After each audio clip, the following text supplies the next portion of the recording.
Son tiempos de populismo, son tiempos en que algunos políticos buscan soluciones fáciles a problemas muy complejos. Son tiempos en que estos políticos afirman que el libre comercio es el responsable de todos los males de un país como Estados Unidos o de todo el mundo. El libre comercio sí es responsable, pero es responsable de una disminución en la pobreza a lo largo de los últimos 200 años que no tiene precedentes en la historia de la humanidad.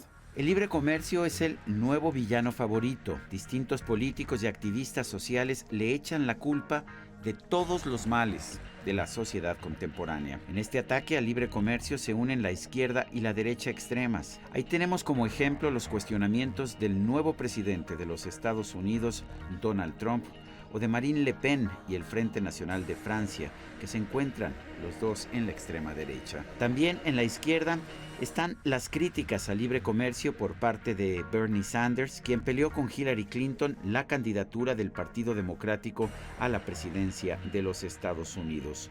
Los dos, Sanders y Hillary Clinton, cuestionaban el libre comercio.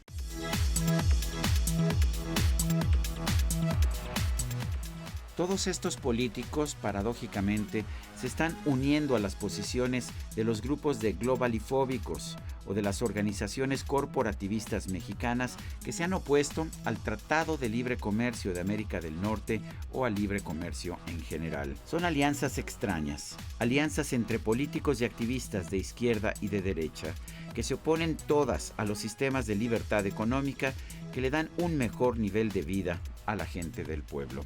La realidad es completamente distinta a la que presentan estos políticos. La verdad es que el libre comercio ha sido una de las claves fundamentales del crecimiento económico que ha tenido la humanidad a lo largo de los últimos 200 años. El libre comercio también explica la caída de las cifras de pobreza a lo largo de estos últimos 2 siglos. Hoy la pobreza se encuentra en los niveles más bajos de toda la historia de la humanidad. A todo lo largo de la historia humana, la enorme mayoría de la población vivía en una gran pobreza. Solamente un grupo muy pequeño gozaba de riqueza, una riqueza que era enorme. En 1820, el primer año para el que tenemos información estadística internacional sobre este tema, el 94% de la población del mundo vivía en la pobreza y el 84% lo hacía en la pobreza extrema. El sistema de libre empresa y el libre comercio empezaron a cambiar esta situación y transformaron el mundo en un tiempo dramáticamente corto.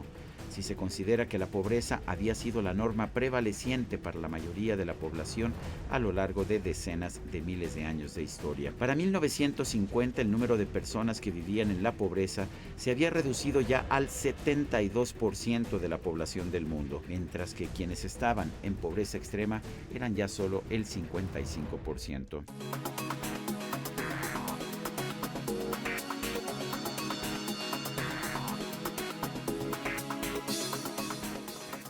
En las siguientes décadas, y especialmente a partir de que China y la India, los dos países más poblados del mundo, adoptaron un sistema de libre empresa y empezaron a participar en el comercio internacional, la caída de la pobreza se hizo todavía más rápida. Si bien el parámetro que se utiliza para medir la pobreza extrema se ha casi duplicado, ha pasado de menos de $1 al día a casi $2 diarios, la cifra de pobreza no solamente no ha aumentado, sino que ha disminuido. En 2015 la población del mundo que vivía en situación de miseria cayó a menos del 10% por primera vez en toda la historia.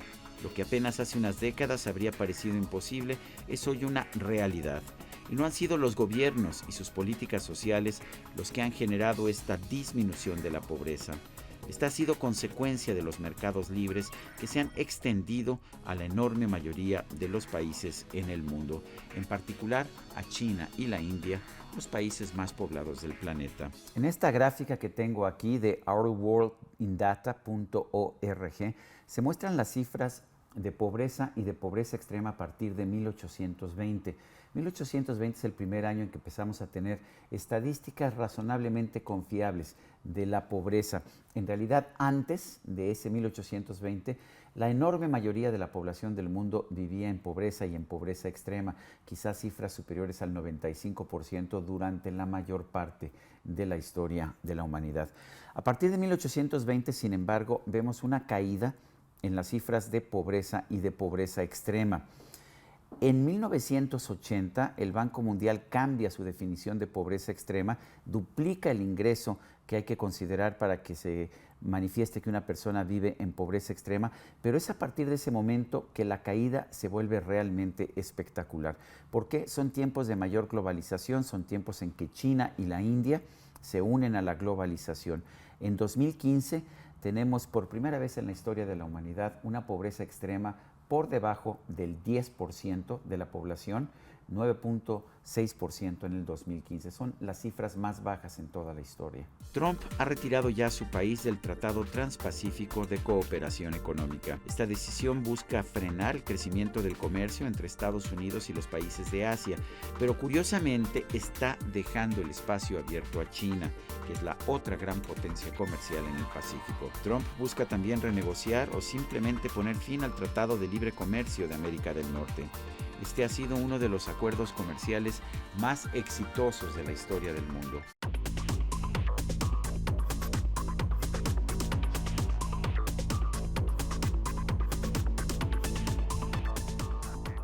El comercio entre México y los Estados Unidos pasó de 80,000 millones de dólares en 1993, antes de la entrada en vigor del Telecán, a cerca de 500,000 millones de dólares en 2016. A pesar de que el balance comercial pasó de un déficit de México de 1,663 millones de dólares en 1993 a un superávit de 58,799 millones en 2016, este comercio benefició a los dos países. Se crearon cadenas de producción muy importantes que, por ejemplo, permitieron mantener la competitividad de las empresas estadounidenses fabricantes de automóviles en su competencia con empresas de Asia y de Europa. A los consumidores, a ambos lados de la frontera, el libre comercio les permitió gozar de mejores productos a mejor precio. Esto hizo posible reducir la inflación, pero también tuvo beneficios enormes para los consumidores. Esta impresionante historia de éxito no ha convencido a todo el mundo. Algunos rechazan el libre comercio simple y sencillamente porque no entienden cómo funciona la economía, no entienden cómo el libre comercio puede tener buenas consecuencias como reducir la pobreza de manera dramática. Hay otros que tienen otras razones, son razones ideológicas. Lo curioso del caso es que podíamos esperar esto por parte de los grupos globalifóbicos que por razones de ideología se oponen siempre y lo han hecho siempre al Tratado de Libre Comercio y al libre comercio en general. Lo curioso del caso es que hoy vemos a un presidente de los Estados Unidos, un país que es rico precisamente gracias al libre comercio, y un presidente que se hizo rico como empresario también gracias al libre comercio, hoy cuestionando las raíces mismas de este sistema. Es como si el gobierno de Estados Unidos súbitamente no quisiera que ningún otro país alcanzara la prosperidad que ellos tienen precisamente gracias al libre comercio. Mientras Trump defiende el proteccionismo desde Washington, otras voces sostienen cada vez más la importancia de mantener el comercio libre en todo el mundo. En el Foro Económico Mundial de Davos en Suiza, este pasado mes de enero, fue el presidente de China, Xi Jinping, quien asumió la defensa del comercio libre. No deja de ser paradójico que en un momento en que Estados Unidos, el tradicional defensor del libre comercio, quiere construir barreras proteccionistas, sea el presidente de la República Popular de China y el secretario general del mayor partido comunista del mundo, el defensor del comercio libre. Estamos viendo cambios que hace apenas algunos años habrían parecido imposibles.